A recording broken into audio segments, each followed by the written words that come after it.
Hello बच्चों, let's read the question. The percentage of oxygen in ethanol is option 1 13.13%, option 2 34.73%, option 3 60% और option 4 75%.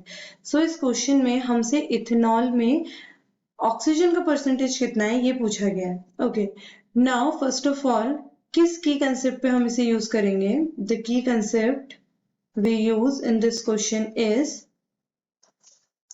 Molar mass. हम कौन सा concept use करेंगे इस क्वेश्चन में? मोलर मास का.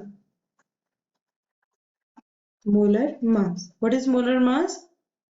The molecular mass of one mole of substance. Molecular mass of one mole of substance is known as molar mass. So molar mass के concept से फिर molar mass के percentage को हम find out करेंगे तो हमें इथेनॉल में ऑक्सीजन के परसेंटेज का पता चलेगा. अब इथेनॉल में ऑक्सीजन का परसेंटेज हमें तब पता चलेगा जब हमें इथेनॉल का मॉलिक्यूलर फॉर्मूला बताओ. So what is ethanol? Ethanol is our organic compound in which eth means two carbon compound. It means the compound containing the two carbon. Eth means compound containing two carbon. Ane means those both carbon are attached with single bond, and all means it is containing the alcoholic group, that is OH. Okay, rest will be the valency satisfied with hydrogen. This carbon can make 4 bond. One bond is already with this carbon. अब 3 bond बचे तो 3 bond hydrogen के साथ बनाएगा. इस carbon के 2 bond बचे हुए हैं, सो वो 2 अपने हाइड्रोजन के साथ कंप्लीट करेगा. सो जो मॉलिक्यूलर फॉर्मूला हमें मिलेगा दैट विल बी C2H6O. ये मॉलिक्यूलर फॉर्मूला है हमारे पास इथेन का.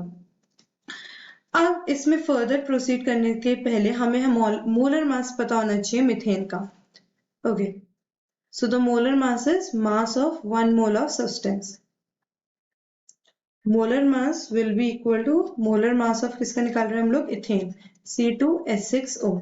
सो atomic mass of carbon is 12. अब कार्बन के 2 एटम है तो 6 into 2 प्लस हाइड्रोजन का एटॉमिक मास 1 होता है.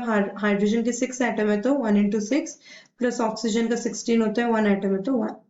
सो it comes out to be 46 gram. ये जो मोलर मास निकल के आया है, एक मोल के जो मास होगा दैट विल बी 46 ग्राम.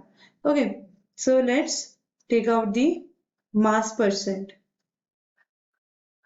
हमें तो ऑक्सीजन के मास परसेंटेज है. Mass percentage of oxygen. Mass percentage of oxygen will be equal to mass of oxygen. जो भी हमारे पास ऑक्सीजन का मास होगा डिवाइडेड बाय मोलर मास, क्योंकि मोलर मास क्या है हमारे कंपाउंड का?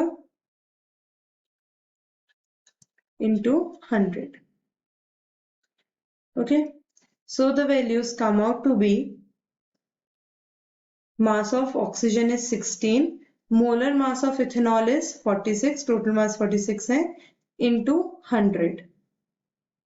ऑक्सीजन का एक ही एटम है तो एक ही एटम की बात करेंगे. सो एक एटम ऑक्सीजन के एक एटम का जो मास होता है वो 16 है.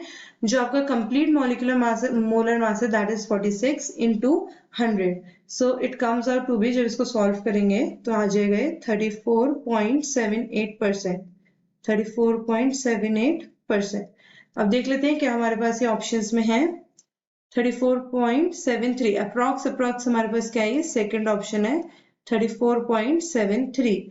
Hope you understand the concept. Good luck.